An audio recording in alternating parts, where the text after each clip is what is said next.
Alors une compagnie n'est pas liée à l'aéroport sur lequel elle se pose. Elle peut partir à n'importe quel moment. Donc vraiment on n'a pas de contrat signé vraiment avec la compagnie aérienne.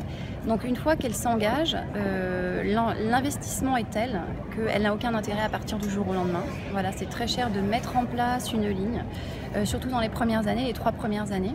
Et c'est là où nous on aide beaucoup. Au lancement, c'est un environnement qui est assez compétitif parce qu'aujourd'hui il y a des aéroports évidemment de grande taille, les capitales européennes, ça c'est la grande cour, mais dans notre cour à nous, les aéroports régionaux d'assez grande importance, on a énormément de concurrents sur toute l'Europe. Ce sont des concurrents qui ont la même attractivité de destination que la Côte d'Azur. Donc par exemple ça peut être Venise, ça peut être aussi l'aéroport de Barcelone, ou ça peut être Genève qui a un environnement et une zone de chalandise qui va ressembler un peu plus aussi à la nôtre parce qu'il va y avoir pas mal de personnes de même catégorie socio-professionnelle avec des mêmes envies de voyage. Il arrive par exemple qu'on soit mis en concurrence par exemple avec Marseille, Lyon, Toulouse, vous voyez, éventuellement ça arrive, et surtout sur les longs courriers en fait.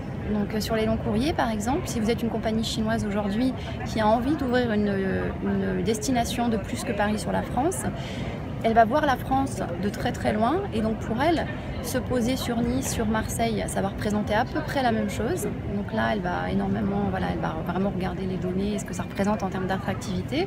Pour elle, Provence ou Côte d'Azur, ce qui va faire, elle va vraiment tout mettre dans la balance, et là, on est en concurrence.